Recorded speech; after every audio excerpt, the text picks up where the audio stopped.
네피림 혈통, 거인의 DNA는 어떻게 대홍수에서 살아남았나? 좀 충격적인 이야기부터 해볼까요? 지금 여러분의 혈관을 흐르는 피가 어쩌면 온전히 인간의 것이 아닐지도 모른다고요.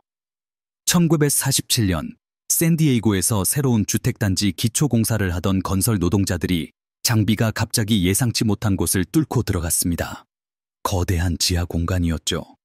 그 안에서 발견된 해골 유해들은 지금까지 쓰여진 모든 의학 교과서의 내용을 뒤엎는 것이었습니다.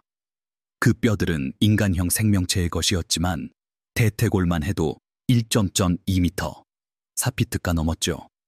검시관이 도착하기도 전에 군 관계자들이 이미 그 지역을 통제하고 있었습니다. 72시간 안에 그 발견의 모든 흔적은 사라졌습니다.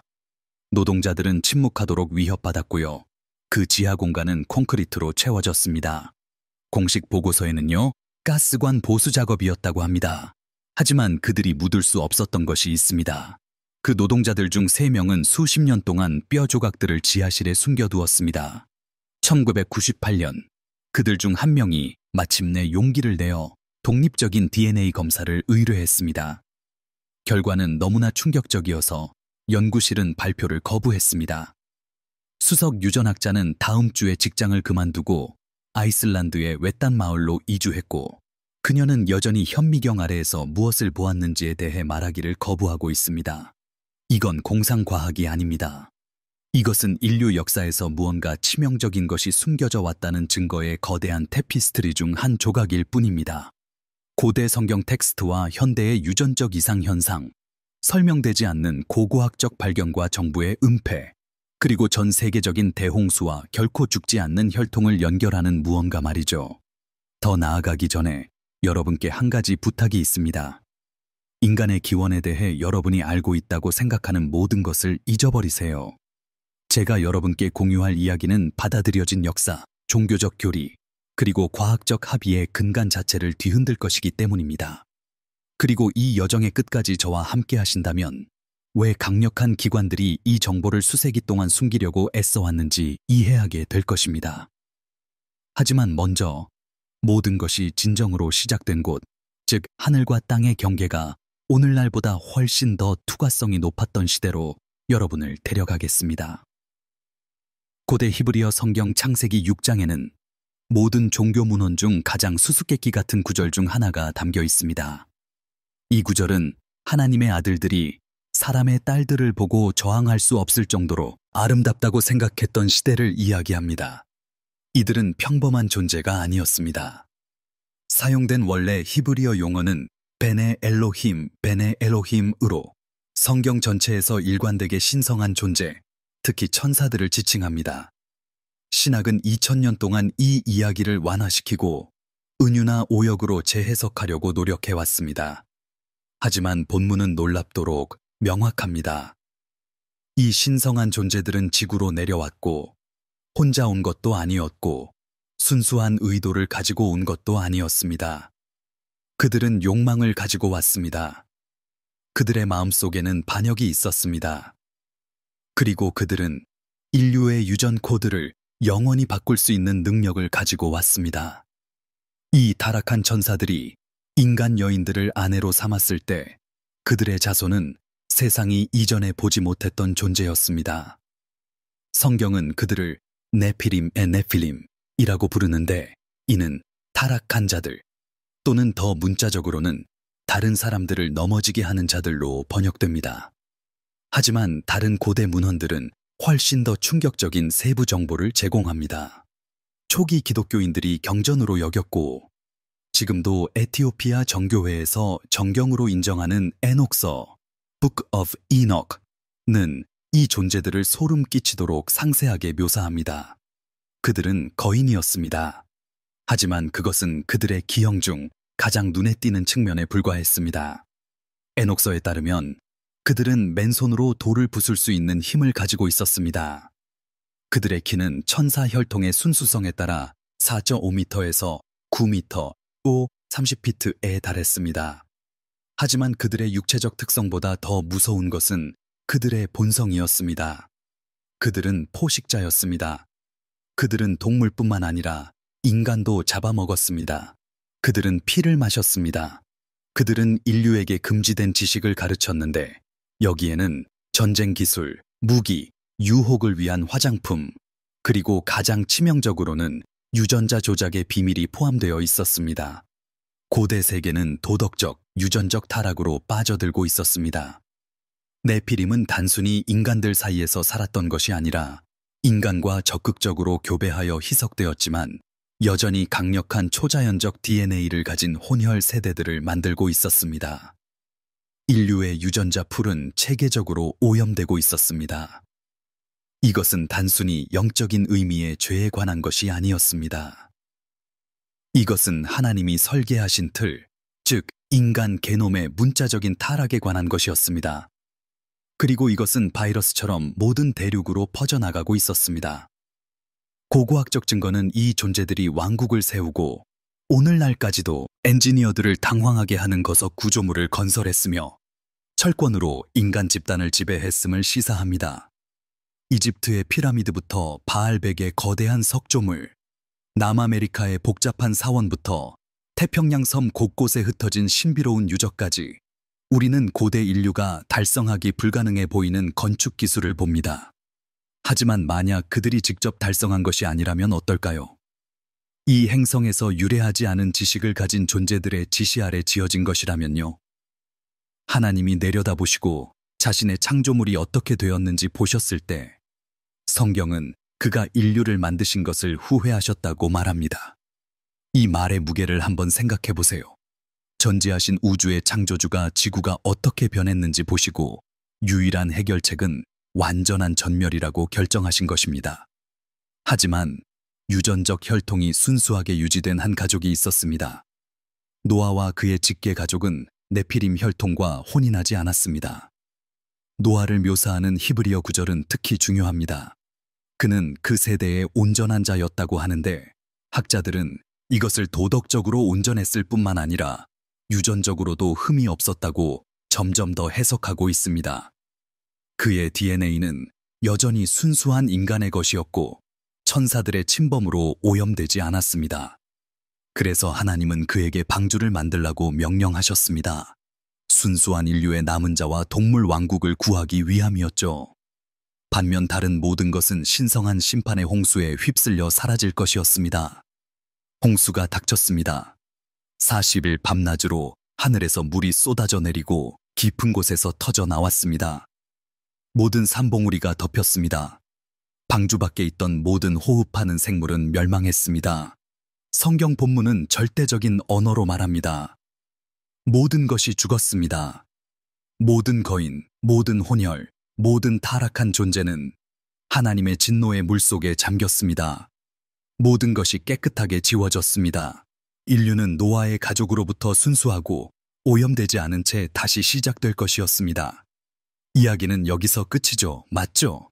하지만 이야기는 여기서 끝나지 않습니다. 사실 그곳에서 미스터리는 훨씬 더 충격적인 무언가로 깊어집니다. 홍수 후 수세기 후로 시간을 돌려봅시다. 모세는 이스라엘 백성의 침공에 앞서 가나안 땅을 정탐하기 위해 12명의 정탐꾼을 보냅니다. 이들은 무작위 탐험가들이 아니었습니다. 이들은 이집트의 재앙을 목격하고 마른 땅으로 홍해를 건넌 훈련된 군사 정탐꾼들, 강인한 남자들이었습니다.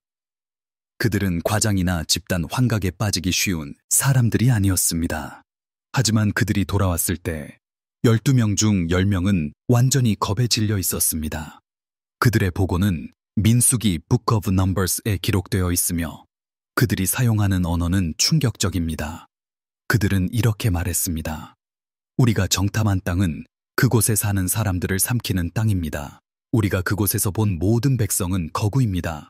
우리는 그곳에서 네피림을 보았습니다. 잠깐만요. 다시 읽어보세요. 그들은 네피림을 보았습니다. 홍수로 완전히 전멸했다고 여겨졌던 바로 그 존재들을요. 하나님이 온 세상을 파괴하게 만들었던 바로 그 타락한 거인들이요. 그들이 돌아온 겁니다. 단순히 비슷한 존재들, 단순히 키가 큰 사람들이 아니었습니다. 정탐꾼들은 그들을 특별히 네피림으로, 더 정확히는 네피림의 후손인 아낙 에이나케오의 후손으로 지목했습니다. 이것은 불가능한 역설을 만듭니다. 만약 홍수가 모든 것을 죽였고 노아의 가족이 유전적으로 순수했으며 하나님의 심판이 완전했다면 불과 몇백 년 후에 네피림이 어떻게 다시 지구를 활보하고 있었을까요? 이 질문은 수천 년 동안 신학자, 역사가, 연구자들을 괴롭혀 왔습니다. 그리고 제안된 답변들은 질문 자체보다 훨씬 더 충격적입니다. 왜냐하면 각 잠재적인 설명은 우리가 역사, 유전학, 그리고 현실 자체의 본질에 대해 알고 있다고 생각하는 모든 것을 도전하는 가능성으로의 문을 열기 때문입니다. 첫 번째이자 아마도 가장 불안하게 만드는 이론을 살펴보겠습니다. 만약 방주 그 자체, 즉 구원의 그릇이 네피림 유전자의 생존을 위한 수단이기도 했다면 어떨까요? 그 배경을 한번 생각해 보세요.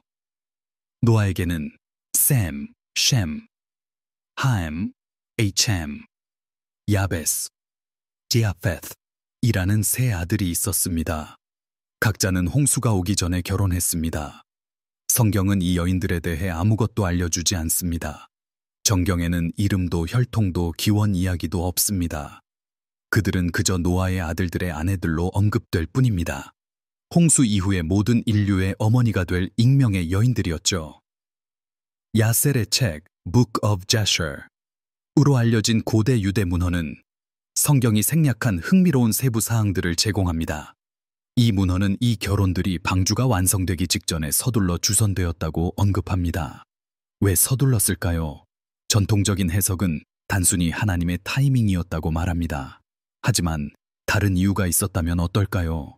노아가 이 여인들의 혈통에 대해 완전한 정보를 가지고 있지 않았다면요? 홍수 이전의 상황을 고려해 봅시다. 네피림 유전자는 인간 개체군 전체에 널리 퍼져 있었습니다. 눈에 띄는 거인들만 걸어 다녔던 것이 아닙니다. 희석되었지만 오염된 DNA를 가지고 있는 수많은 인간들이 있었을 것입니다. 겉보기에는 완벽히 정상으로 보이고 혼혈 혈통의 외적인 징후를 보이지 않지만 미래 세대에서 다시 나타날 수 있는 열성 유전자를 가지고 있는 사람들이 말이죠. 유전학은 형질이 여러 세대를 건너뛰어 DNA에 잠복해 있다가 적절한 요인의 조합이 발현을 촉발할 수 있다는 것을 증명했습니다. 만약 노아의 며느리들 중 한 명 이상이 복균자였다면 어떨까요? 그들 자신이 거인은 아니었지만 자신도 모르게 네피림 DNA 조각들을 방주에 실어왔다면요? 랍비 문헌은 바로 이 가능성에 대한 흥미로운 논쟁을 담고 있습니다. 몇몇 고대 유대 주석들은 함의 아내, 일부 문헌에서는 나아마로 이름이 주어지는 그녀가 의심스러운 혈통을 가졌을 수 있다고 특별히 시사합니다. 일부 학자들은 그녀를 창세기 6장에 언급된 사람의 딸들, 즉 타락한 천사들에게 취해진 바로 그 여인들과 연결시킵니다. 탈무드는 함의 아내가 다른 아내들과 달랐다는 암시적인 언급을 담고 있지만 어떻게 달랐는지는 명시적으로 말하지 않습니다. 그리고 여기서부터 특히 흥미로워집니다. 홍수 후에 함의 혈통, 특히 그의 아들 가나안, 샤나안을 통해 홍수 후에 거인들이 생겨났습니다. 가나안 족속은 거인 인구의 주요 거점이 되었습니다.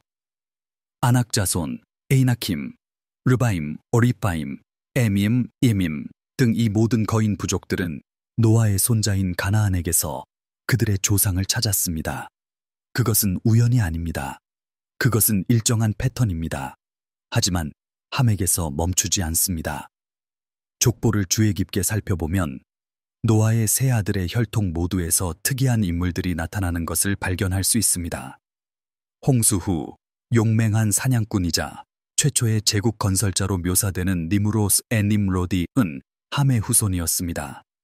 하지만 용맹한으로 번역된 히브리어 단어는 기브르, 깃볼인데 이 단어는 창세기 6장에서 네피림을 용사들이라고 묘사할 때 사용된 것과 동일한 용어입니다. 니므롯은 바벨탑을 건설했습니다. 고대 문헌들은 이 탑이 하늘에 닿으려 했으며 아마도 홍수 이전에 존재했던 신성한 존재와 인간 사이의 연결을 재현하기 위함이었다고 시사합니다. 유전적 설명은 그렇지 않으면 혼란스러운 세부 사항들을 이해하게 합니다. 만약 네피림 DNA가 방주의 열성 형태로 넘어왔다면 완전히 발현되기까지는 여러 세대가 걸렸을 것입니다. 몇 세대 동안은 정상 크기의 인간들이 보이다가 갑자기 거인들이 다시 나타나기 시작했을 것이라는 말입니다. 그리고 그것이 바로 성경의 연대기가 보여주는 바입니다. 홍수 이후 거인에 대한 첫 언급은 대홍수 후 수세기 후에 나오는데, 이는 열성 유전자들이 재조합되고 재발현될 충분한 시간을 제공합니다. 하지만 이 이론은 그 내용이 아무리 불쾌할지라도 신학적인 문제를 안고 있습니다. 만약 하나님이 변질된 DNA를 방주에 태우는 것을 무지나 부주의로 허락하셨다면 그것은 그분이 세상을 완전히 정화하려던 사명에 실패했다는 것을 의미합니다. 이는 전지전능한 신의 특성과 일치하지 않죠. 그래서 우리는 두 번째 주요 이론으로 넘어가게 됩니다. 이 이론은 훨씬 더 소름 끼칩니다. 만약 두 번째 침입이 있었다면 어떨까요? 홍수 후에 타락한 천사들이 다시 돌아와 그들의 죄를 되풀이했다면요. 에녹서는 이러한 가능성을 뒷받침하는 근거를 제공합니다. 에녹서에는 두 부류의 파수꾼이 등장하는데요. 홍수 이전에 타락했던 원래의 200명과 하늘에 남아 있었지만 그들의 대의에 공감했던 다른 천사들입니다. 이 책은 원래의 200명이 사슬에 묶여 땅 아래 어두운 곳에 갇혔고 최후의 심판 때까지 그곳에 머물 것이라고 명시합니다. 대천사들이 그들을 지키도록 배정되었죠. 하지만 여기서 대부분의 사람들이 놓치는 중요한 세부 사항이 있습니다. 성경은 지도자들이 갇혔다고 말합니다. 그렇다면 추종자들은요? 반란에 참여했지만 특별히 지명되거나 속박될 만큼 중요하다고 여겨지지 않았던 하위 계급 천사들은요? 유대 신비주의 전통은 파수꾼들의 우두머리는 갇혔지만 그들의 부하들은 그저 땅으로 내던져져 죽은 네피림의 육신 없는 영혼인 악마로 남아 세상을 떠돌며 인류에게 영향력을 행사하려 했다고 시사합니다. 이 자유롭게 떠도는 존재들 중 일부가 홍수 이후에 원죄를 되풀이했을까요? 신약 성경의 유다서는 자기들의 지위를 지키지 아니하고 자기들의 거처를 떠난 천사들에 대해 흥미로운 언급을 합니다. 여기서 사용된 동사 시제는 이것이 단지 과거의 사건이 아니라 지속적인 문제였음을 시사합니다. 베드로후서 역시 죄를 지은 천사들이 타르타로스에 던져졌다고 언급하는데, 이 타르타로스는 영원한 형벌이 아닌 임시 감금 장소를 특별히 지칭하는 그리스어 용어입니다. 이러한 언어적 선택은 그들의 최종 심판이 아직 미래의 일임을 암시하며 그들이 어느 정도의 활동의 자유를 유지하고 있었다는 것을 뜻합니다. 여러 고대 유대 문헌들은 노아 이후 족장 시대에 일어났던 천사들의 두 번째 타락에 대해 이야기합니다. 사해 문서 중 다마스쿠스 문서는 파수꾼들의 죄가 후대에 반복되었다고 언급하며 12족장의 유언 중 르우벤의 유언은 파수꾼들이 여전히 활동하며 인간 여성을 찾고 있다고 명시적으로 경고합니다. 만약 이 이론이 정확하다면 홍수 이후 거인들의 출현은 방주를 통한 유전적 생존 때문이 아니었습니다. 대신에 타락한 천사들이 말 그대로 다시 내려와 새로운 네피림 세대를 낳았던 것이죠. 이것은 거인들이 가나안과 주변 지역에 특별히 나타난 이유를 설명해 줄 것입니다. 만약 당신이 인류의 유전적 혈통을 다시 오염시키고 싶어 하는 타락한 천사였다면 어디를 표적으로 삼겠습니까? 당신은 하나님이 아브라함의 후손에게 약속했던 땅에 사는 민족들을 공격하려 할 것입니다. 이스라엘 백성이 물려받게 될 바로 그 영토를 유전적으로 오염시키려 했을 것이며 그들이 변질된 혈통과 통혼하지 않고는 그곳에 정착하는 것을 불가능하게 만들었을 것입니다. 그것은 하나님의 계획에 대한 선제 공격이었겠죠. 그리고 우리는 이것이 성경 이야기에서 전개되는 것을 봅니다. 이스라엘 백성이 마침내 가나안에 들어갔을 때 그들은 특정 민족들을 완전히 멸절시키라는 명령을 받습니다. 자비를 보이지 않고 말이죠. 이것은 자의적인 대량 학살 명령이 아니었습니다. 만약 이 민족들이 활성 네피림 유전자를 가지고 있었다면 그들을 살려두고 이스라엘 백성과 통혼하게 하는 것은 애초에 홍수를 일으켰던 바로 그 오염 문제를 되풀이하는 것이었을 겁니다. 하지만 주류 신학계에서는 거의 논의되지 않는 세 번째 가능성이 있습니다. 이것은 악몽 같은 이야기입니다. 만약 네피림이 홍수 때 아예 죽지 않았다면 어떨까요? 그들이 살아남을 방법을 찾았다면요? 논리적으로 생각해 보세요. 이들은 초자연적인 요소를 가진 혼종 존재들이었습니다. 그들은 잠재적으로 공학, 천문학, 심지어 우리의 이해를 뛰어넘는 생존 기술에 대한 진보된 지식을 포함해서 인간이 가지지 못한 지식을 소유했습니다. 홍수물은 가장 높은 산들마저 덮었습니다. 하지만 가장 높은 산들이 유일한 피난처가 아니었다면요? 위로 가는 대신 아래로 내려갔다면요? 전 세계 문화권에는 거인이나 고대 고등 존재들이 살았던 지하 왕국에 대한 전설이 전해져 내려옵니다. 호피족은 과거의 대재앙 동안 지하 동굴에서 자신들을 보호해 주었던 개미 사람들에 대해 이야기합니다. 티베트 불교는 엄청난 체구의 현명한 존재들이 통치하는 지하 낙원 아갈타라는 숨겨진 왕국을 묘사합니다. 북유럽 신화는 땅 아래로 후퇴했던 서리 거인 요툰의 지하 세계에 대해 말합니다. 힌두교 경전은 정교한 지하 도시에 사는 뱀인간 나가를 묘사합니다. 수메르 점토파는 아눈나키가 땅 아래 물의 시면인 압주로 내려갔다고 언급합니다. 이 모든 독립적인 문화권이 같은 것을 묘사하고 있는 걸까요? 네피림이 불어나는 홍수물에 맞서 거대한 동굴 시스템, 심지어 지구 자체의 공동 부분으로 후퇴했다면 어떨까요? 지구 공동설은 주류 과학에 의해 비웃음을 샀지만 변칙적인 현상들은 계속되고 있습니다. 지진 연구는 행성 내부에 설명되지 않는 빈 공간들을 보여줍니다. 어떤 동굴 시스템은 아직 완전히 탐험되지 않은 깊이까지 내려갑니다. 리처드 버드 제독의 논란이 많은 일기는 그가 주장하는 1947년 극지 비행에서 극지 너머에 특별히 키가 큰 존재들이 사는 무성한 땅을 만났다고 묘사합니다. 논란의 여지가 있지만 그의 이야기는 완전히 반박된 적이 없으며 군 기록은 그 기간 동안 극지방에서 특이한 기밀 활동이 있었음을 보여줍니다. 만약 네피림이 홍수 동안 지하에서 살아남았다면 수세기 동안 점차 다시 나타나 지상 인구와 재통합되었을 수 있습니다.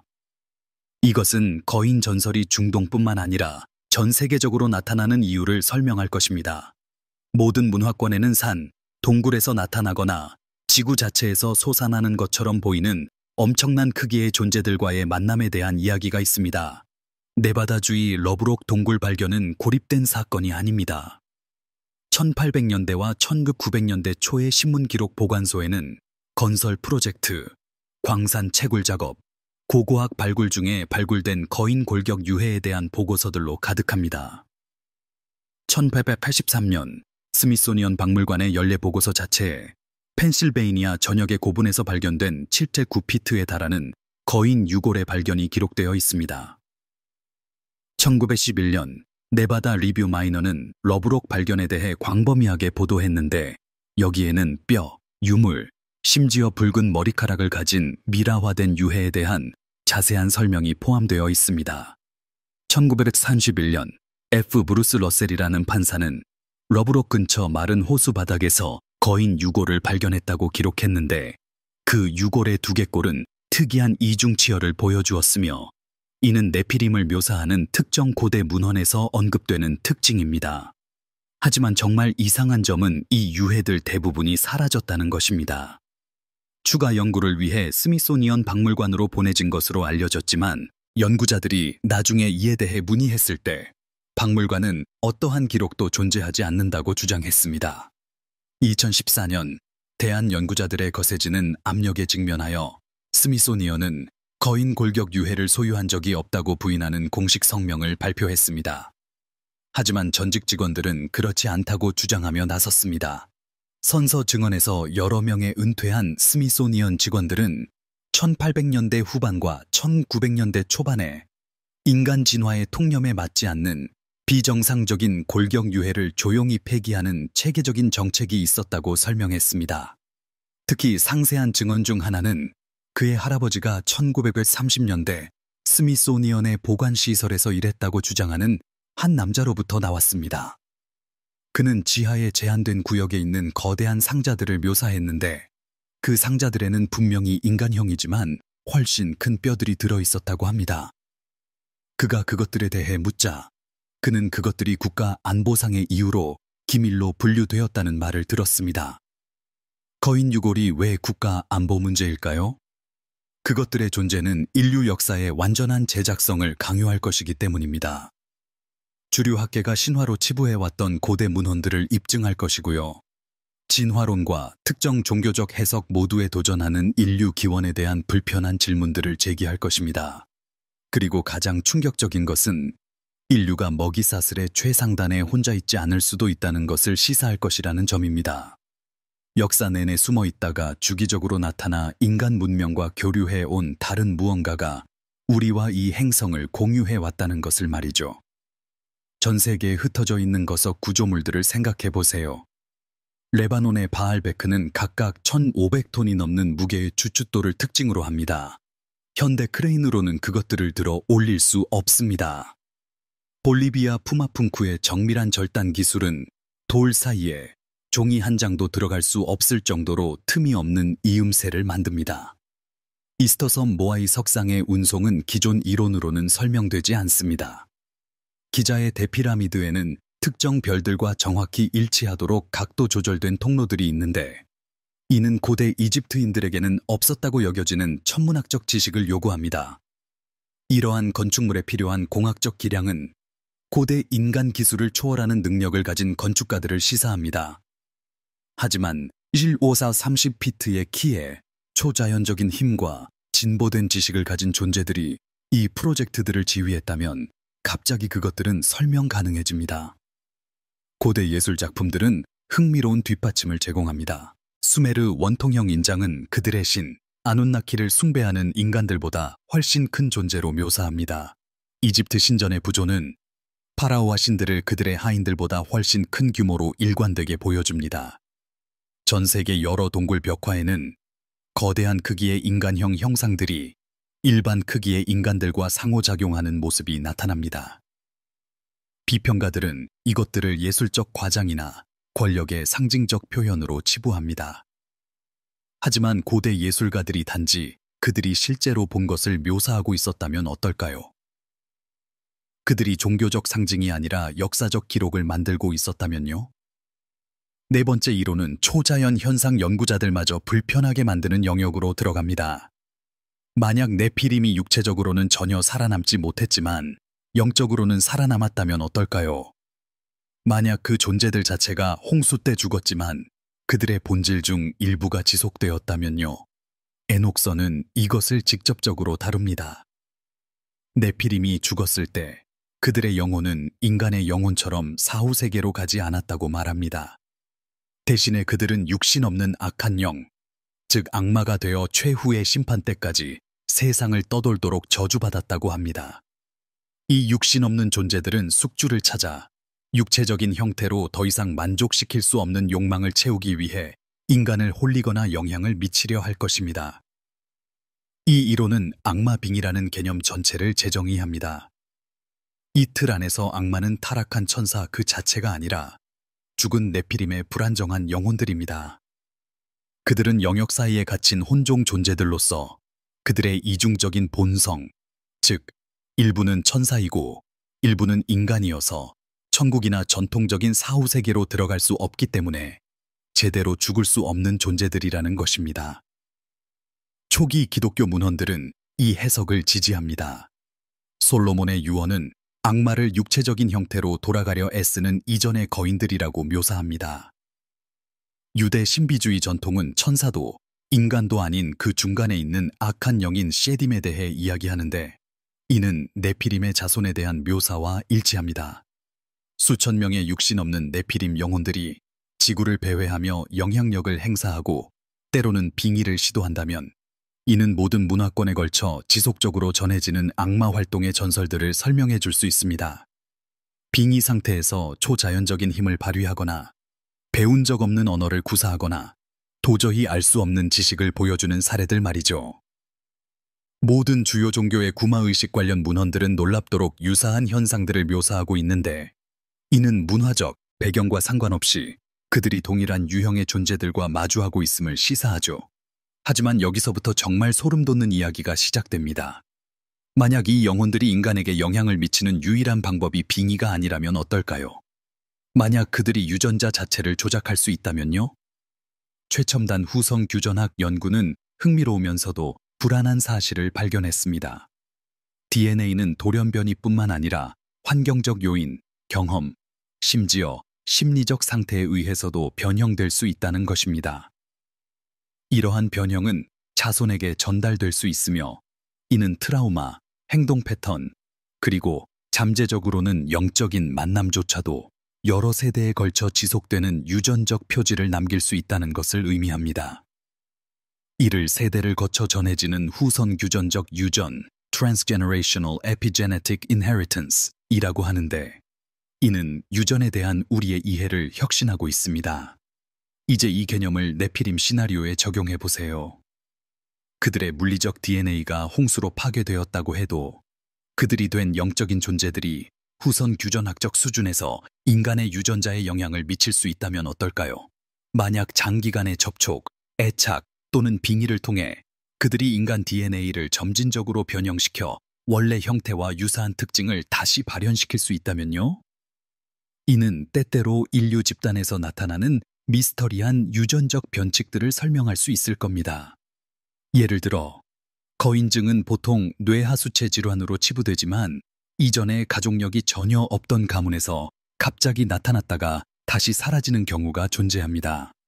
특히 극단적인 반사회적 행동과 높은 지능이 결합된 특정 심리적 프로파일은 정상적인 유전 패턴을 초월하는 방식으로 가계에 이어지는 경향이 있습니다. 이들이 네피림의 영적 영향력이 유전적 표지를 남긴 사례일까요? 다지증, 즉 손가락이나 발가락이 추가로 있는 증상에 대한 기록은 거인들을 묘사하는 여러 성경 구절에 나타납니다. 골리앗의 형제는 각 손에 6개의 손가락과 각 발에 6개의 발가락을 가지고 있었다고 묘사됩니다. 그리고 신비롭게도 이러한 특징을 가진 가문은 고대 거인 전설이 있는 지역에서 자주 발견됩니다. 하지만 고려해야 할 훨씬 더 충격적인 것이 있습니다. 만약 그 영향이 무작위가 아니라면, 만약 이 존재들이 인류 안에 자신들의 유전적 존재감을 재건하려는 체계적인 시도를 하고 있다면 어떨까요? 오컬트 전통에서는 혈통, 즉 특정 특성을 유지하기 위해 수천 년에 걸쳐 신중하게 재배된 가계를 언급합니다. 이것은 단순한 음모론이 아니라 문서로 기록된 역사적 관습입니다.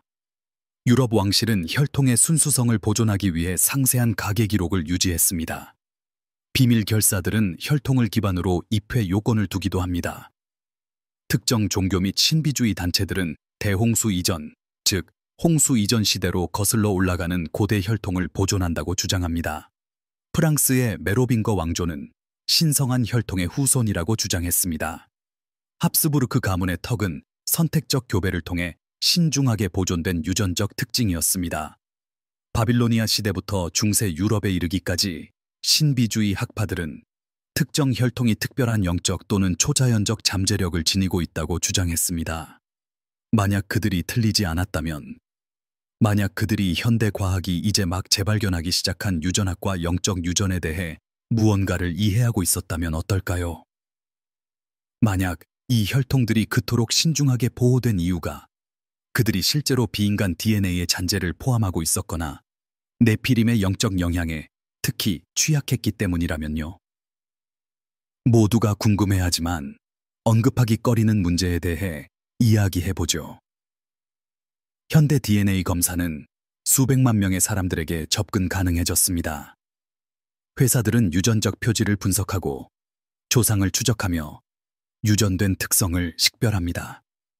하지만 그들 중 누구도 비정상적인 비인간 DNA의 발견을 발표하지 않았습니다. 정말 그럴까요? 2003년에 인간 게놈 프로젝트는 공식적으로 완료되어 전체 인간 유전 코드를 매핑했습니다.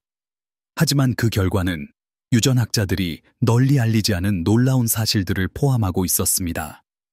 인간 DNA의 약 8%는 내인성 레트로바이러스, 즉 고대 바이러스 감염으로 인해 우리 게놈에 영구적으로 통합된 유전 서열로 구성되어 있습니다. 과학은 이를 자연적인 바이러스 진화로 설명합니다. 하지만 이 바이러스 서열 중 일부가 전혀 자연적인 것이 아니었다면 어떨까요? 만약 그것들이 네피림 시대의 유전적 오염의 잔재였고 이제 인간 DNA에 너무나 통합되어 정상적인 인간 유전자와 구별할 수 없게 된 것이라면요. 2013년 페루 파라카스에서 발견된 길쭉한 두개골의 고대 DNA를 분석하던 연구팀은 대한 연구 커뮤니티에 충격을 준 발표를 했습니다. 미토콘드리아 DNA는 기록된 어떤 인간, 영장류 또는 동물에게서도 알려지지 않은 돌연 변이를 보여주었습니다.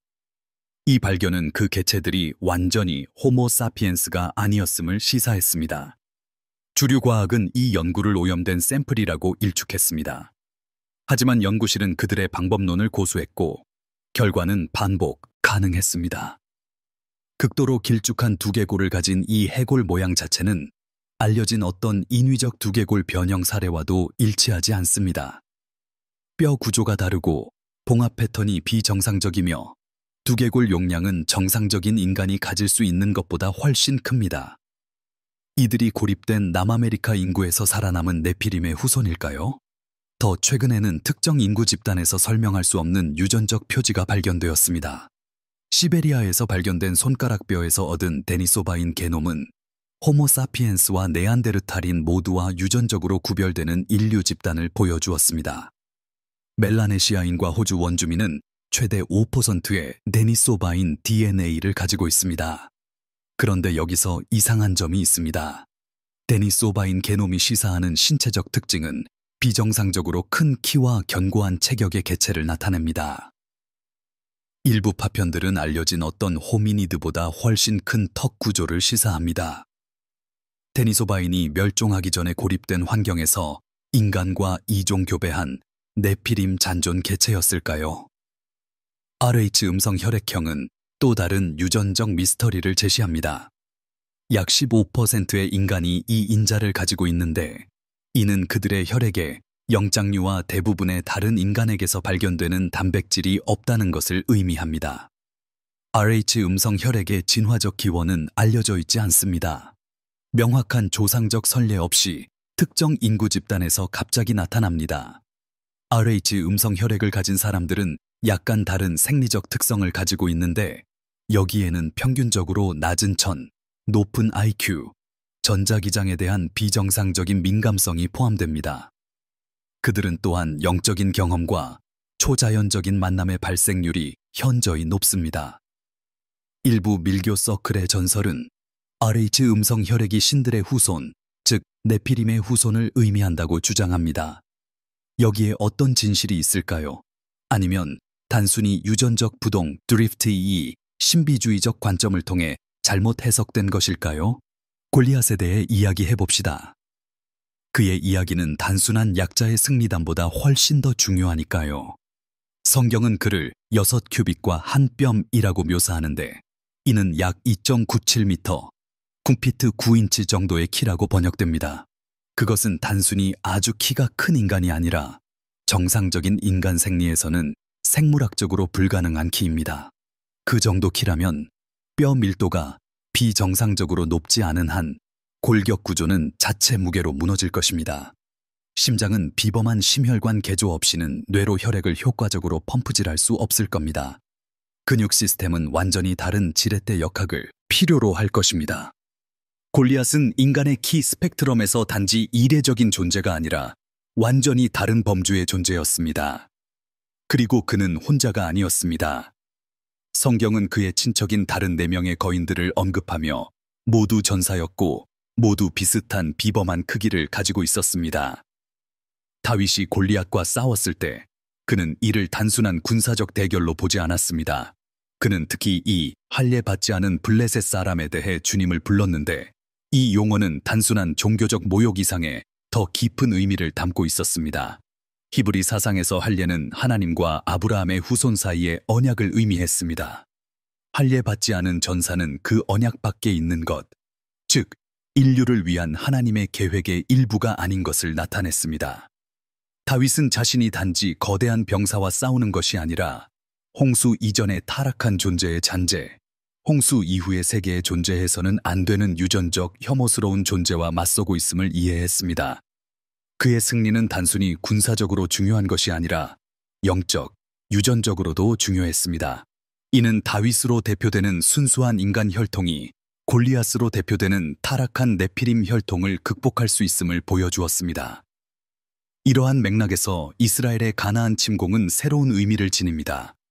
하나님이 여성과 어린이를 포함한 특정 민족을 완전히 멸망시키라고 명령한 것은 현대 윤리적 기준으로 볼 때 끔찍하게 가혹하게 보입니다. 하지만 만약 그 민족들이 활동적인 네피림 유전자를 가지고 있었고 그들의 DNA가 인류의 유전적 순수성에 대한 실존적 위협을 나타냈다면 그 명령은 홍수 뒤에 숨겨진 동일한 원칙의 연속이 됩니다. 그것은 민족적 의미의 집단 학살이 아니라 유전적 격리였습니다. 이스라엘인들은 홍수가 시작한 정화를 완수하고 남은 네피림 혈통이 다시 퍼지기 전에 제거하기 위한 도구로 사용되었습니다. 이스라엘인들이 불순종하여 이 민족들을 살려둘 때마다 이종 교배가 발생했고 다음 세대의 거인 자손들이 나타나 새로운 갈등을 야기했습니다. 이로 인해 여러분을 불편하게 할 수도 있는 질문에 도달합니다. 만약 네피림 유전자가 홍수에서 살아남았고 성경시대의 거인들이 지구를 걸어 다녔으며 그들의 영적 본질이 악마로 남아있고 오늘날 인류 전체의 희석된 형태로 유전적 표지가 여전히 존재할 수 있다면 지금 누가 그것을 가지고 있을까요? 그 답은 잠재적으로 불안할 수 있습니다. 유전자가 충분히 희석되어 넓게 퍼져 있다면 누구든 그럴 수 있습니다. 자신의 조상을 전혀 모르는 가게에 있을 수도 있습니다. 잠복 상태로 있다가 미래의 어느 세대에서 적절한 유전적 조합으로 다시 발현되기를 기다릴 수도 있습니다. 그 특징들이 눈에 띄지 않을 수도 있습니다. 기억하세요. 네피림은 단순히 크기만을 의미하는 것이 아니었습니다. 고대 문헌들은 그들이 비범한 지능, 강렬한 카리스마, 기술적 재능, 그리고 권력과 지배에 대한 특별한 갈망을 가졌다고 묘사합니다. 이러한 관점으로 역사를 본다면 어떤 패턴들이 나타납니다. 인류 문명 전반에 걸쳐 동시대인들과는 다른 수준에서 움직이는 것처럼 보이는 특정 개인들이 등장합니다. 광적인 충성을 이끌어내고 정상적인 인간의 능력을 초월하는 전략적 천재성을 발휘한 정복자들. 일반적인 학습 과정을 뛰어넘는 듯한 번뜩이는 통찰력으로 돌파구를 마련한 발명가들. 전례 없는 기술로 대중을 조작할 수 있었던 정치 지도자들. 수천 년 동안 문화에 영향을 미친 작품을 창조한 예술가들. 이 비범한 개인들 중 일부가 네피림 유전적 표지를 가지고 있었을까요? 그들을 거인으로 만들 정도는 아니지만 정상적인 인간의 범주를 약간 넘어서는 능력을 부여할 만큼은 말이죠. 비밀 결사되는 특정 혈통이 특별한 잠재력을 지니고 있다고 오랫동안 믿어왔습니다. 프리메이슨은 솔로몬 성전 건축자들로부터 기원했다고 주장하며 고대 건축 지식을 보존하고 있다고 말합니다. 로젠크로이츠단은 초자연적인 지혜를 소유했던 이집트의 신비주의 학교로부터 내려왔다고 주장합니다. 일루미나티는 모든 음모론을 아우르는 용어가 되기 전에는 선별적인 연합과 번식을 통해 인간의 완벽성을 배양한다는 원칙에 따라 설립되었습니다. 이 조직들은 완전히 망상에 빠진 것일까요? 아니면 현대 사회가 잊어버린 유전적, 영적인 유산에 대해 뭔가 이해하고 있었던 걸까요? 그들의 의식은 종종 고대 신들에 대한 기원, 거석 구조물과 일치하는 기하학적 패턴, 그리고 대홍수 이전에 존재했다고 알려진 비전, 에미추안치 지식을 포함했습니다. 만약 그들이 단순히 철학적 전통을 보존한 것이 아니라 실제 유전적 혈통을 보존한 것이라면 어떨까요? 트랜스 휴머니스트 운동은 흥미로운 현대적 유사점을 보여줍니다. 오늘날의 최첨단 연구는 유전자 변형, 인간 강화, 그리고 궁극적으로 생물학적 한계를 초월하는 데 초점을 맞추고 있습니다. 과학자들은 질병을 제거하고 잠재적으로 인간의 능력을 향상시키기 위해 크리스퍼 유전자 편집 기술을 연구하고 있습니다. 뉴럴링크 기술은 인간 의식을 인공지능과 융합하는 것을 목표로 합니다. 수명 연장 연구는 죽음 자체를 극복하고자 합니다. 이것들은 더 이상 주변적인 추구가 아닙니다. 수십억 달러의 자금을 지원받는 주류 과학 목표입니다. 그런데 이것이 에녹서에 묘사된 내용과 비슷하지 않습니까? 타락한 천사들은 인류에게 생명 자체를 변형시키는 비밀을 포함한 금지된 지식을 가르쳤습니다. 트랜스 휴머니스트의 이런 욕구가 단순히 인간의 야망만은 아닐까요? 만약 그것이 네피림 조상들로부터 물려받은 깊은 유전적 충동, 즉 인간의 한계를 초월하고 한때 존재했던 혼혈적인 본성을 되찾으려는 강박적인 욕구라면 어떨까요? 이러한 관점에서 UFO 현상을 생각해 봅시다. 1940년대 이후 비인간적 존재와의 조우 보고가 전 세계적으로 폭발적으로 증가했습니다. 목격자들은 비정상적으로 키가 크고 첨단 기술을 소유하며 인간에게 유전자 실험을 하고 인간의 번식에 특별한 관심을 보이는 존재들을 묘사합니다. 가장 흔한 유형의 외계인 조우는 번식 간섭과 관련이 있는데 납치된 사람들은 혼혈 자손을 만들기 위해 고안된 것처럼 보이는 절차를 보고합니다. 그 존재들은 다양한 기원, 다른 항성계, 다른 차원을 주장하지만 그들의 행동은 놀랍도록 일관적입니다. 그들은 혼혈을 만들고 있습니다. 그들은 자신들의 유전자를 인간과 섞고 있습니다. 익숙한 이야기처럼 들리지 않습니까? 만약 UFO 조우가 전혀 외계에서 온 것이 아니라면 어떨까요? 만약 그것이 원래 네피림을 만들었던 동일한 타락한 존재들과의 차원 간 상호작용이며 이제는 더 기술적으로 정교한 방법을 사용하여 그들의 고대 계획을 계속하고 있는 것이라면 어떨까요? 에녹서는 감시자들이 별에서 와서 인간에게 기술을 가르쳤다고 묘사합니다. 고대 수메르 문헌은 아눈나키가 불타는 비행체로 하늘에서 내려왔다고 묘사합니다. 아메리카 원주민 전설은 내려와 인간과 이종교배한 별의 사람들에 대해 이야기합니다. 이 이야기들은 자연 현상에 대한 원시적인 오해나 신화적 은유로 일축되었습니다. 하지만 만약 그것이 정확한 역사 기록이었다면 어떨까요? 만약 감시자들이 정말 지구 너머에서 왔지만 외계적인 의미가 아니라 차원간적인 의미였다면 어떨까요? 양자 물리학은 우리가 인지할 수 있는 세 가지 차원 외의 차원이 존재한다는 것을 보여주었습니다. 만약 이 존재들이 그러한 차원에서 활동하며 때때로 우리의 물리적 현실로 침투한다면 어떨까요? 만약 UFO가 우주선이 아니라 차원 간 이동 장치라면 어떨까요? 그리고 납치된 사람들이 보고한 그레이, 랩틸리언, 노르딕 외계인들이 외계인이 아니라 네피림을 만들었던 동일한 타락한 존재들의 다른 발현이라면 어떨까요? 2019년에 일어났지만 대부분의 사람들이 들어보지 못한 이야기를 하나 해드리겠습니다. 루마니아의 한 연구팀이 중세 수도원을 발굴하던 중 재단 아래 밀봉된 방에서 무언가를 발견했습니다. 그 방은 의도적으로 매장되었고 악을 봉인하기 위한 상징들로 표시되어 있었습니다. 안에는 라틴어와 고대 히브리어가 섞인 언어로 쓰인 두루마리들이 있었는데 대략 서기 800년경으로 추정되었습니다. 그 두루마리들은 노아 시대부터 중세 유럽 왕실 가문에 이르기까지 특정 혈통을 추적한 족보, 즉 가계도를 담고 있었습니다. 그 문헌은 이것이 네피림의 혈통이며 이 혈통을 추적하고 억제하는 것이 자신들의 의무라고 믿는 수도사들의 한 종파에 의해 비밀리에 유지되었다고 주장했습니다. 두루마리에 따르면 특정 가족들은 활동적인 타락을 지니고 있었고 그들이 너무 많은 권력을 얻는 것을 막기 위해 감시되어야 했습니다. 두루마리에는 특정 가문들의 이름이 언급되어 있었는데 그중 일부는 오늘날에도 유럽 사회에서 저명합니다. 연구팀은 자신들의 발견을 출판하기 위해 제출했습니다. 3개월 이내에 주 연구원은 의심스러운 상황에서 사망한 채 발견되었습니다. 두루마리들은 보관되어 있던 안전한 대학 시설에서 사라졌습니다. 아무런 설명도 주어지지 않았습니다. 대학 측은 두루마리가 존재하지 않았다고 주장했습니다. 하지만 번역본 사본이 만들어졌고 그것들은 지하 연구 네트워크에서 유통되었습니다. 그 두루마리에 언급된 가문들은 은행, 정치, 엔터테인먼트 분야에서 최고위급과의 연주를 가지고 있다고 합니다. 저는 여기에서 특정 가문들을 언급하지 않겠습니다. 정확성과 저 자신의 안전을 모두 중요하게 생각하기 때문입니다. 하지만 그 의미는 충격적입니다. 만약 그 두루마리가 진짜였다면, 그리고 그러한 감시가 실제로 이루어졌다면, 그것은 역사 내내 교회와 비밀 결사대 내의 특정 조직들이 네피림 혈통에 대해 알고 있었고 적극적으로 추적했다는 것을 의미합니다. 그들이 어떤 종류의 위협을 가하거나 어떤 종류의 힘을 제공하지 않는 한 왜 그들을 추적했을까요?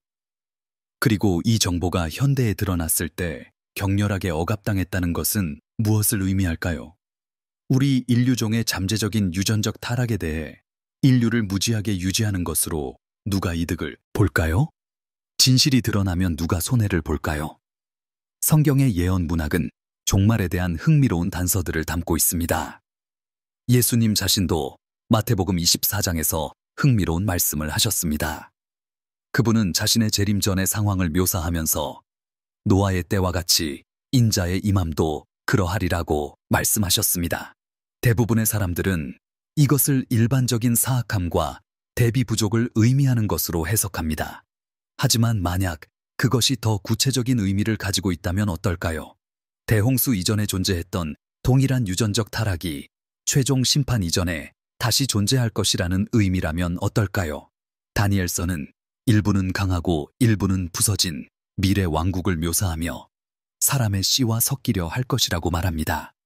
이는 인간의 씨가 아닌 다른 무언가와 섞인다는 것을 암시하는 이상한 구절입니다. 요한계시록은 환난 기간 동안 시면에서 나오는 메뚜기 같은 존재들을 이야기합니다. 그들은 사람의 얼굴을 하고 있지만 어떤 자연적인 생물과도 일치하지 않는 특성을 지니고 있으며 이는 아마도 혼혈 존재들을 묘사하는 것일 수 있습니다. 우리는 네피림 유전자의 마지막 재현을 위한 준비를 보고 있는 것일까요? 인간 DNA를 변형시킬 기술이 이제 존재합니다. 유전자 치료는 실험 단계에서 일상적인 단계로 나아가고 있습니다.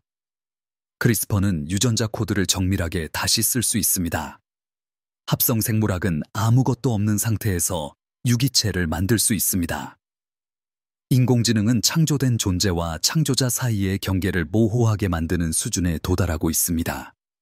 우리는 진정한 인간-동물 혼종을 만들거나 심지어 완전히 외계의 유전자 염기 서열을 인간 유전체에 도입할 수 있게 하는 기술적 능력의 문턱에 서 있습니다. 과학자들은 이미 장기 이식을 위해 돼지-인간 혼종을 만들고 있습니다. 중국의 연구실에서는 인간 뇌 유전자를 원숭이에게 삽입했습니다. 한때 그러한 실험을 막았던 윤리적 장벽들이 의학 발전이라는 이름으로 무너지고 있습니다. 하지만 만약 이러한 기술적 능력이 우연이 아니라면 어떨까요? 만약 그것이 고대의 유전적 충동이 마침내 자신을 표현할 도구를 찾은 발현이라면 어떨까요? 만약 인류가 대홍수를 초래했던 가증스러운 것들을 재창조하도록 내몰리고 있는 것이 타락한 천사들이 물리적으로 도착해서가 아니라 네피림의 영적 후손들에 의해 조종되는 우리 자신의 손을 통해서라면 어떨까요? 우리가 다뤄야 할 한 가지 더 충격적인 가능성이 있습니다. 만약 은폐가 외부적인 것이 아니라면 어떨까요? 만약 인류의 일부가 사람들을 보호하기 위해서가 아니라 자신들을 보호하기 위해 진실을 숨기는 데 공모하고 있다면 어떨까요? 만약 특정 혈통이 정말로 네피림 유전자를 지니고 있고 그 유전자가 지능, 카리스마, 능력 면에서 이점을 부여한다면 그러한 개인들은 세대를 거쳐 자연스럽게 권력의 위치로 올라갈 것입니다. 그들은 기관을 통제하고 서사를 형성하며 자신들의 지위를 위협하는 정보를 억압할 수단을 가질 것입니다. 그들은 반드시 자신들의 조상을 알지는 못할 수도 있습니다. 그것은 완전히 잠재의식적일 수 있고 우위를 유지하고 자신들의 유전적 차이가 노출되는 것을 막으려는 본능적인 충동일 수 있습니다. 이것은 거인 발견과 대안적 역사 증거 주변에서 우리가 보는 억압의 패턴을 설명할 수 있습니다.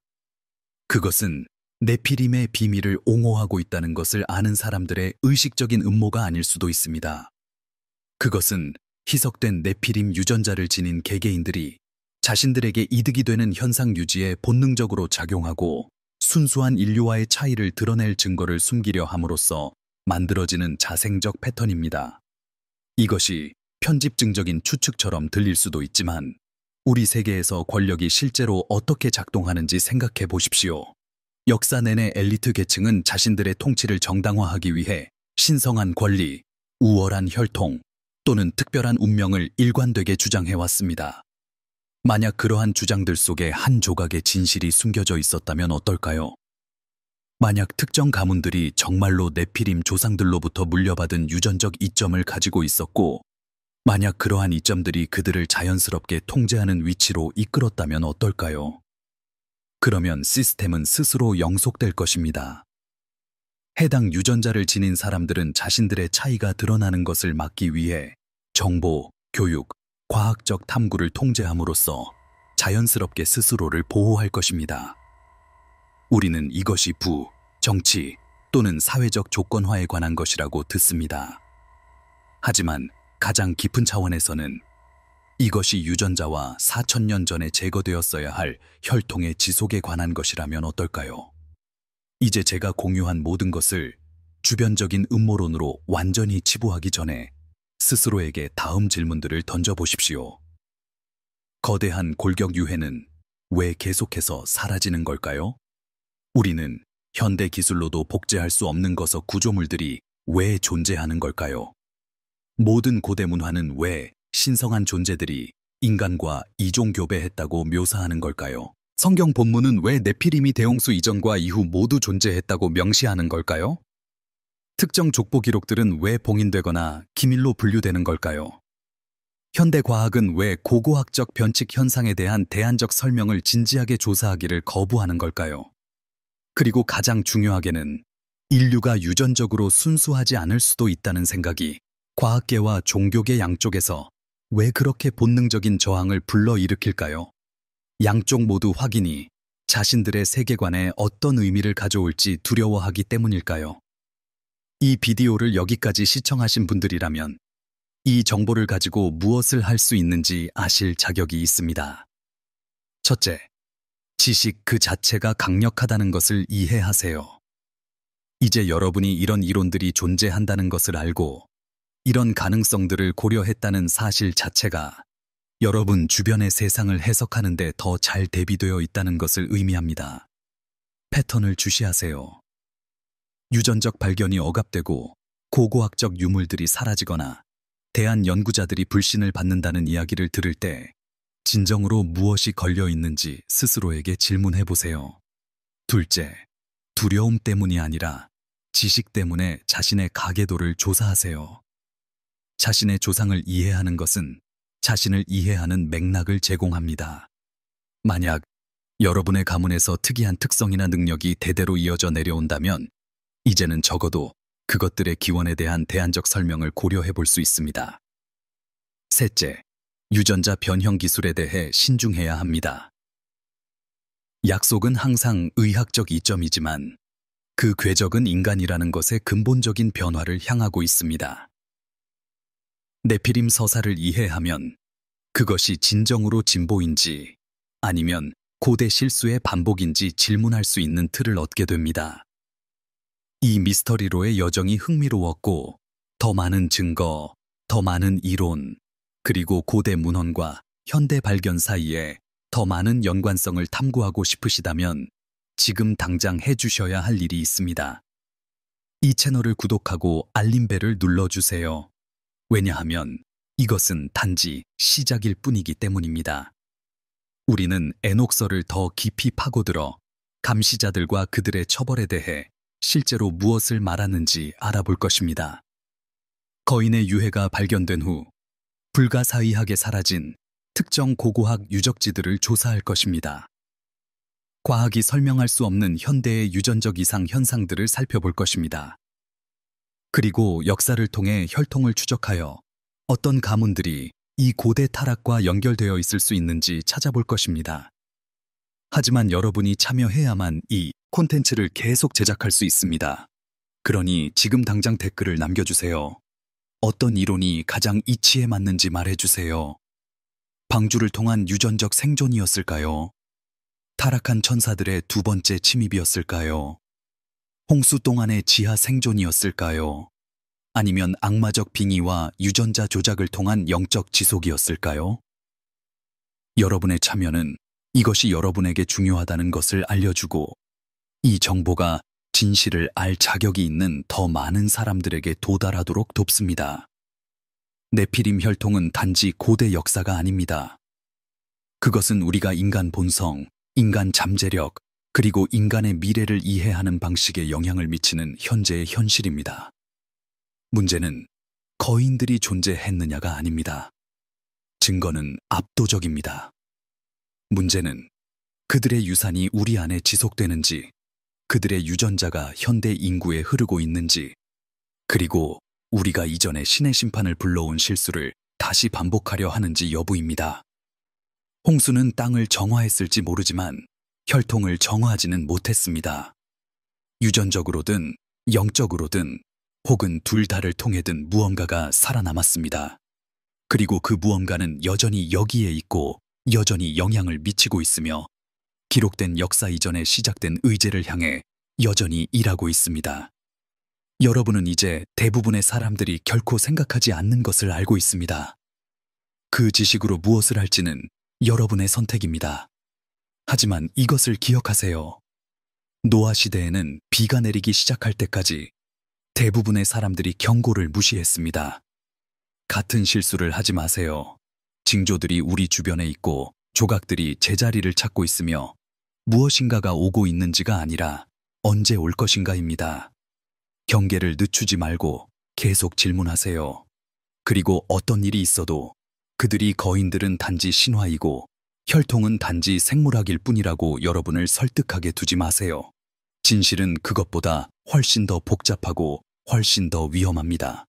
하지만 마무리하기 전에 모든 것을 믿기 어려울 정도로 충격적인 방식으로 연결하는 이 퍼즐의 마지막 조각이 있습니다. 우리는 지금 유전공학 분야에서 무슨 일이 일어나고 있는지, 그리고 그것이 이 고대 서사와 어떻게 연결되는지에 대해 이야기해야 합니다. 지금 공개적으로 일어나고 있는 일과 이것을 연결해 보겠습니다. 인간 유전자 강화 기술을 개발하려는 현재의 경쟁은 단지 학문적인 것이 아닙니다. 여러 국가의 군사 프로그램은 강화된 힘, 지구력, 그리고 인지 능력을 가진 슈퍼솔저를 만드는 방법을 적극적으로 연구하고 있습니다. 미국의 DARPA는 유전적 및 기술적 수단을 통한 인간 성능 향상에 특별히 초점을 맞춘 프로그램을 가지고 있습니다. 중국은 트리스페알 기술을 사용하여 인구를 강화하겠다는 의도를 공개적으로 밝혔습니다. 러시아도 유사한 프로그램을 가지고 있습니다. 이것들은 음모론이 아니라 공개적으로 인정된 군사 및 과학 이니셔티브입니다. 인간 유전자를 어디까지 변형해야 하는지에 대한 윤리적 논쟁이 실시간으로 진행되고 있습니다. 하지만 만약 이 추진이 정말로 군사적 이점 때문이 아니라면 어떨까요? 만약 어떤 수준에서 한때 존재했던 것을 재창조하려는 욕구가 있다면 어떨까요? 만약 이 프로그램에 참여하는 과학자들이 네피림의 영적 후손들에 의해 의식적으로든 무의식적으로든 영향을 받아 인류를 홍수 이전에 존재했던 혼혈 상태를 재현하도록 몰아가고 있다면 어떨까요? 시기를 생각해 보세요. 우리는 유전자를 변형하고 인간의 인지 능력과 필적하는 인공지능을 만들고 인간 의식을 기계와 융합하고 잠재적으로 수명을 무한정 연장할 수 있는 인간 기술 개발의 지점에 도달했습니다. 이 모든 능력은 한 가지 결과로 수렴됩니다. 바로 인간 생물학적 한계를 초월하는 것입니다. 하지만 그것은 바로 네피림이 대표했던 것입니다. 혼혈적 본성을 통해 정상적인 인간의 한계를 초월한 존재들 말입니다. 우리 인류는 기술을 통해 그 상태를 재현하도록 유도되고 있는 것일까요? 만약 그렇다면 누구에 의해서일까요? 만약 인류가 더 이상 순수한 인간이 아닌 어떤 것으로 스스로를 변화시킨다면 누가 이득을 볼까요? 만약 한때 네피림이었던 영적 존재들이 실제로 인간 발전에 영향을 미치고 있다면 그 최종 목표는 명확해집니다. 그들은 더 이상 물리적으로 번식할 수 없고 그들의 육체는 사라졌습니다.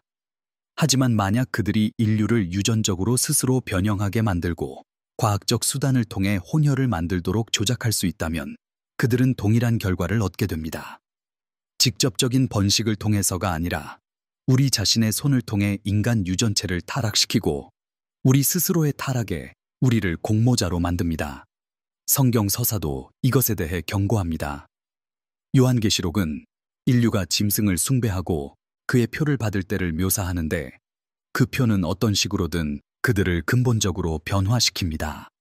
전통적인 해석은 이것을 충성을 나타내는 상징적이거나 기술적인 표식으로 봅니다. 하지만 만약 그것이 유전적인 것이라면 어떨까요?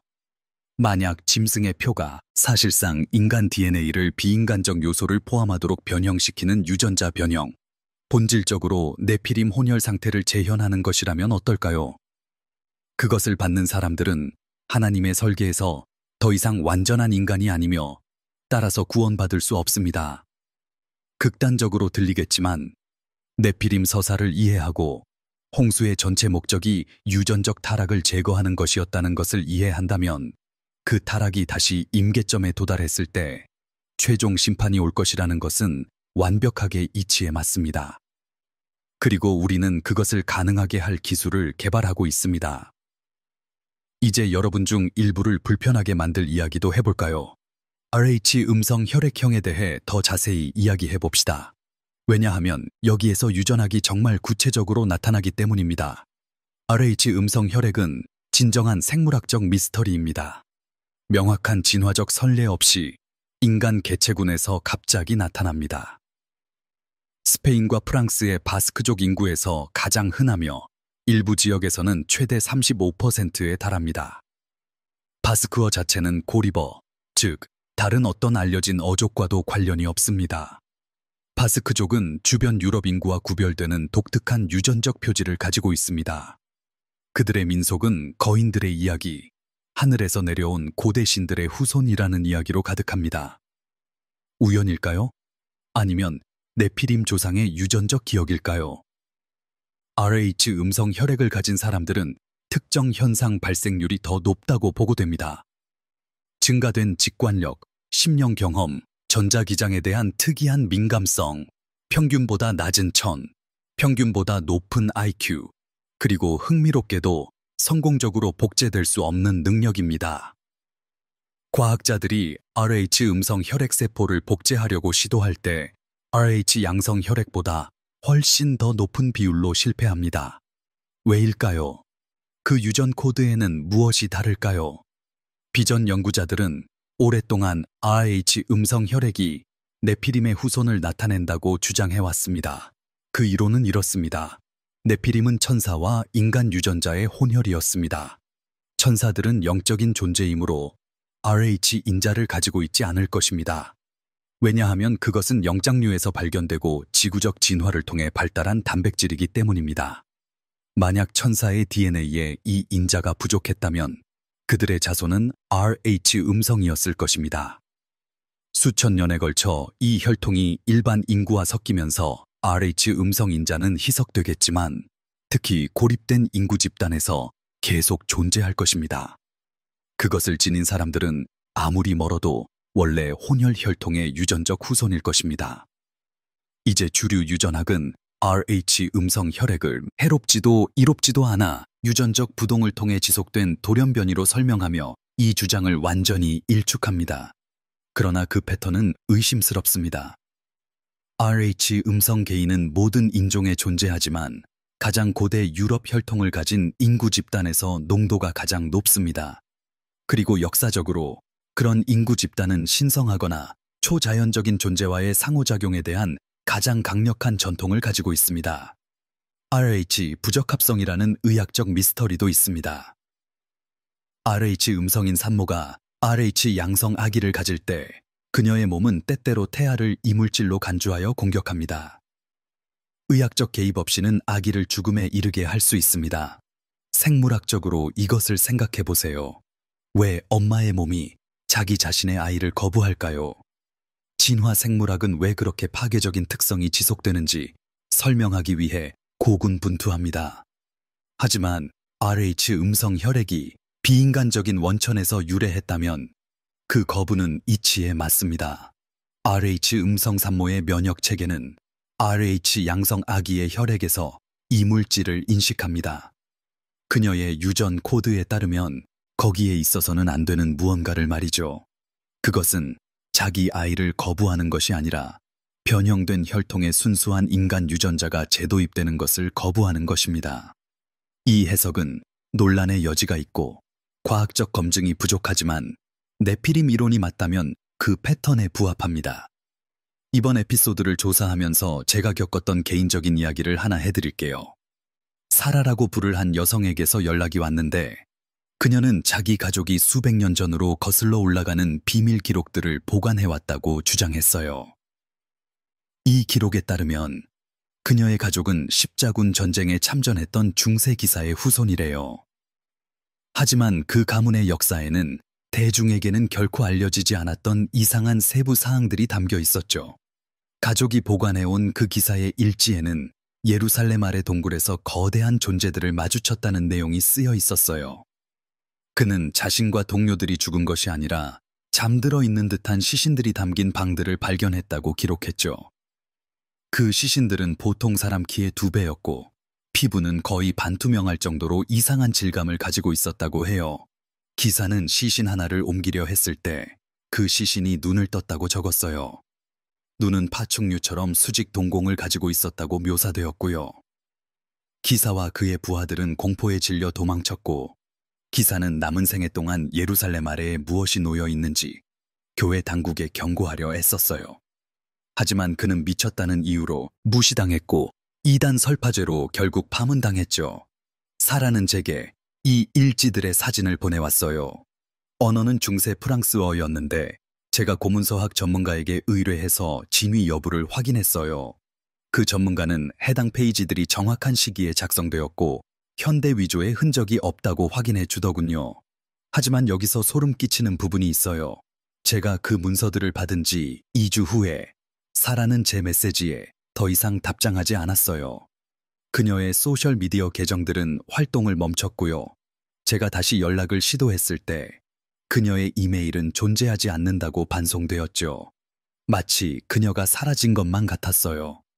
저는 여전히 그 일지 페이지들의 사진을 가지고 있지만 더 큰 이야기를 확인하거나 출처에 연락할 방법이 없어요.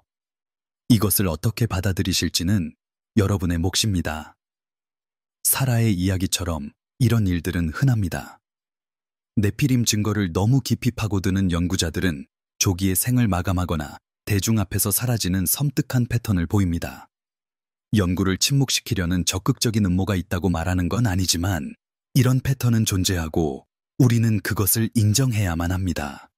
비정상적인 골격 유물에 대한 논문을 발표하는 사람들은 경력이 파괴되는 것을 경험합니다. 거석 구조물에 대한 주류 설명을 의심하는 고고학자들은 종신 재직권을 거부당합니다. 유전적 이상 현상에 대한 대안적인 설명을 제시하는 과학자들은 연구 자금을 잃게 됩니다. 이것이 단순히 학계의 문지기 역할일까요?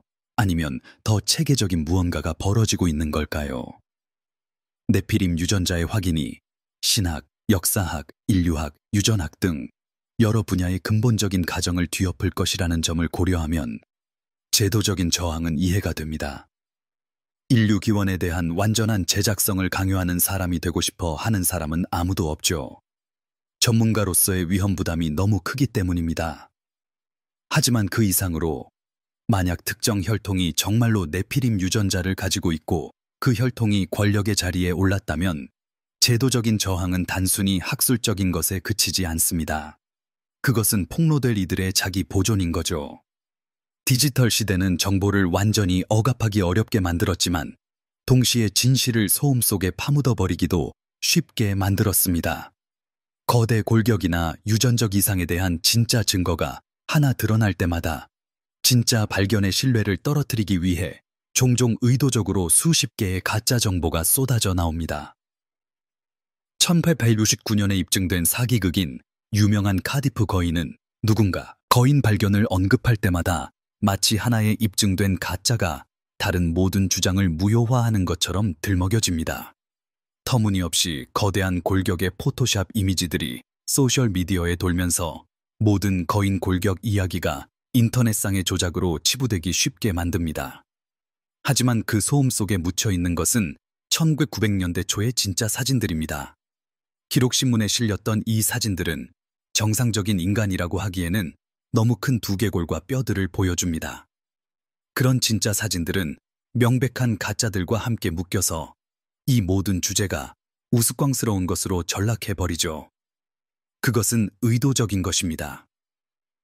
진실을 숨기는 가장 좋은 방법은 그것을 완전히 억압하는 것이 아니라 너무 많은 쓰레기로 둘러싸서 아무도 사실과 허구를 분리할 시간을 갖지 못하게 하는 것입니다. 그렇다면 이 주제를 연구할 때 진짜와 가짜를 어떻게 구별할 수 있을까요? 첫째, 1차 자료를 찾아보세요. 인터넷 시대 이전의 신문 기사들은 위조하기 더 어렵고 편집 기준의 적용을 받았습니다. 박물관에 있는 물리적 유물들은 전시되지 않더라도 목록 번호와 문서가 있습니다.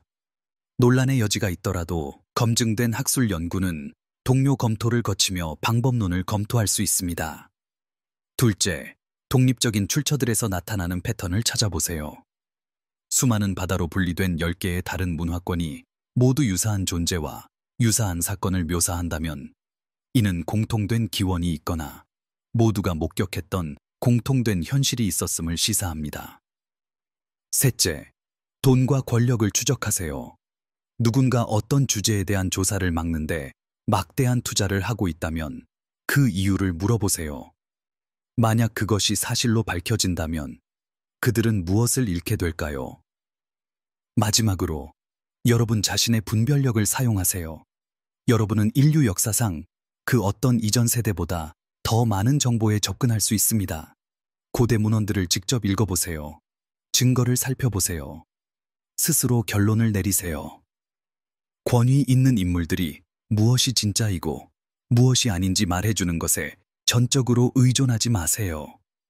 그 권위자들은 현재의 서사를 유지해야 할 이유가 있을 수 있기 때문입니다. 네피림 혈통은 궁극적으로 한 가지 질문으로 귀결됩니다. 인간이란 무엇인가? 만약 우리의 유전자가 손상되었다면, 존재해서는 안 될 존재들의 잔재를 우리가 가지고 있다면, 우리의 본성은 우리가 배워온 것과는 근본적으로 다릅니다.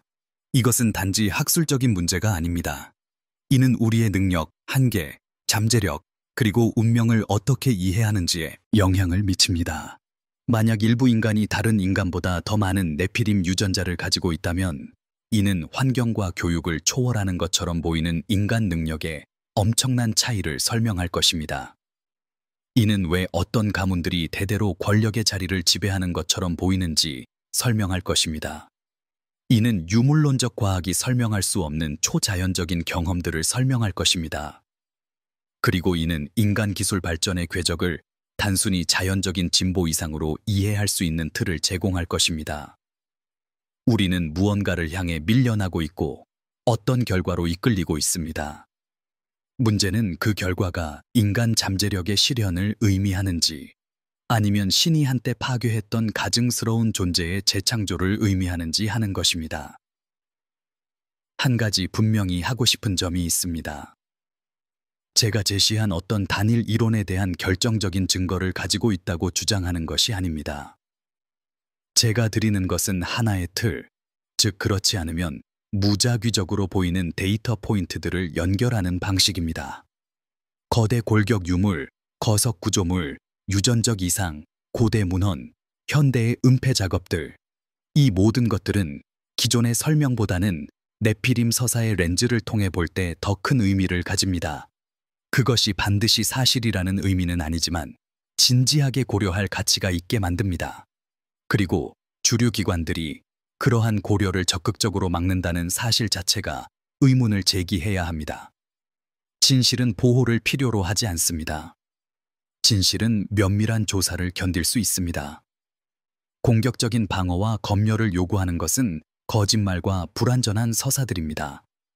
제가 여러분이 이 영상을 통해 얻어가셨으면 하는 것은 특정 이론에 대한 믿음이 아니라 받아들여진 서사에 질문을 던지는 개방성입니다.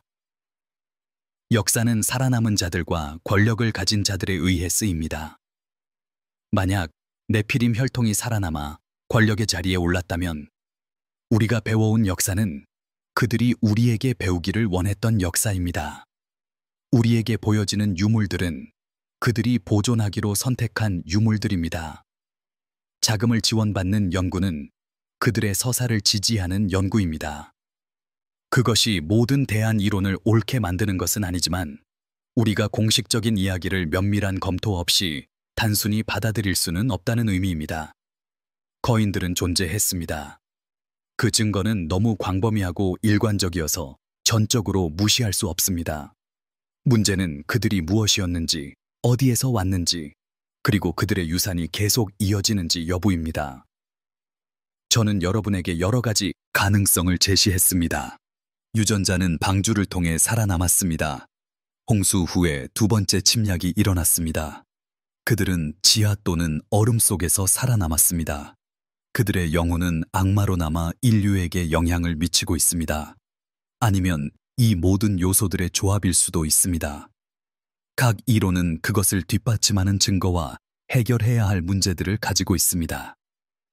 여러분이 받아들이기로 선택하신다면 여러분의 과제는 더 연구하고 스스로 결론에 도달하는 것입니다. 하지만 여러분을 섬뜩하게 하면서 동시에 동기를 부여할 마지막 생각을 하나 남기겠습니다.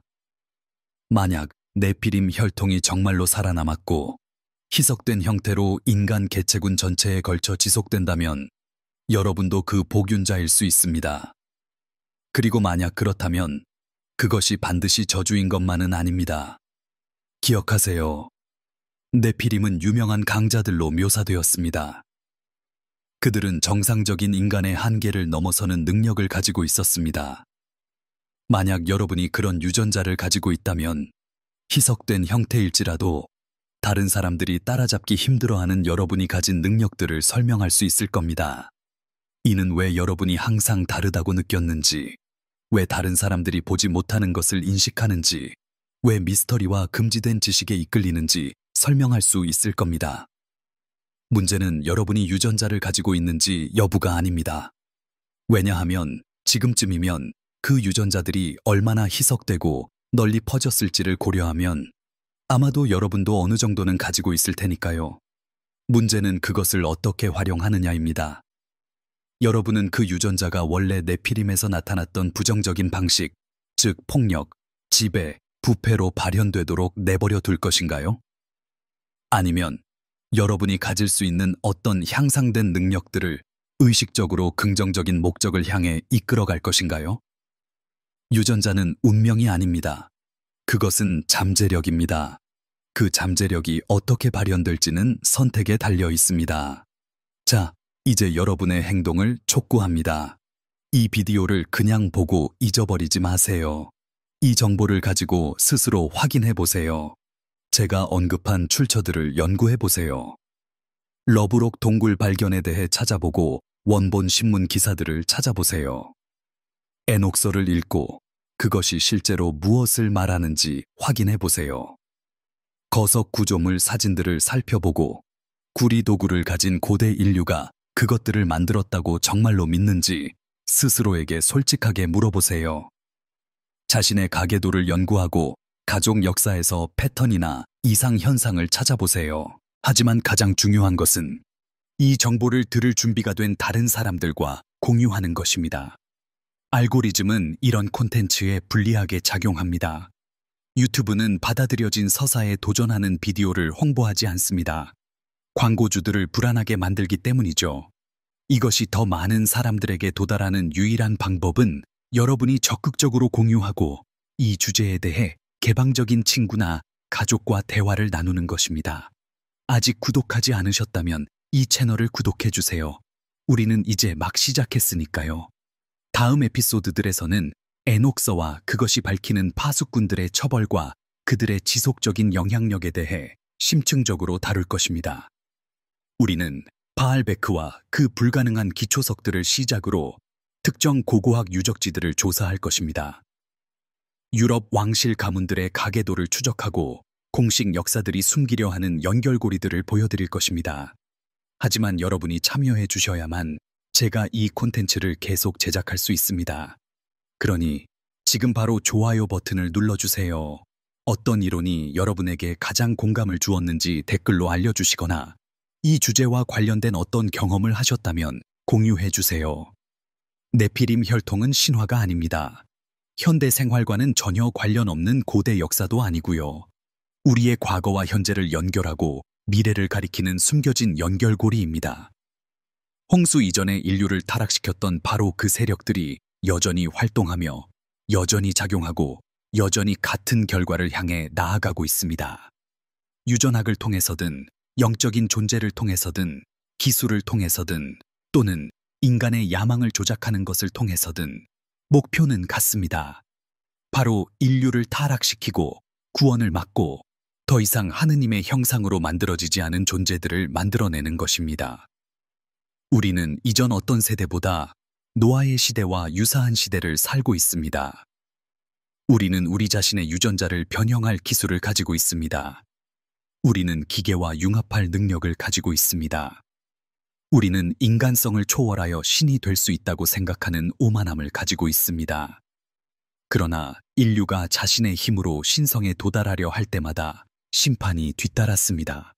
저와 함께 이 여정에 함께 해주셔서 감사합니다. 이 정보들 중 일부가 불편하게 느껴질 수 있다는 것을 압니다. 편안한 믿음에 도전하고 쉬운 답이 없는 질문들을 제기한다는 것도 알고요. 하지만 진실은 편안한 모습으로 다가오는 경우가 드물죠. 만약 이 비디오의 이 시점까지 시청하셨다면 당신은 이 정보를 계속 이어나가야 할 바로 그런 사람입니다. 당신은 깊이 생각하고 권위의 의문을 제기하며 비록 인기 없더라도 진실을 추구할 의지가 있습니다. 세상이 당신에게 호기심이 위험하다고 혹은 어떤 질문은 묻지 않는 것이 낫다고 설득하게 두지 마세요. 인류 이해의 모든 돌파구는 통념의 의문을 제기하려는 누군가로부터 나왔습니다. 다음 조사에서 뵙겠습니다. 그때까지는 마음을 열고 그들이 당신이 찾기를 원치 않는 것을 계속해서 찾아보세요. 그리고 기억하세요. 거짓이 만연한 세상에서 진실은 혁명입니다. 당신을 무지하게 만들도록 설계된 시스템에서는 지식이 힘입니다. 경계심을 늦추지 마시고 호기심을 유지하며 강력한 자들을 불편하게 만드는 질문들을 멈추지 마세요.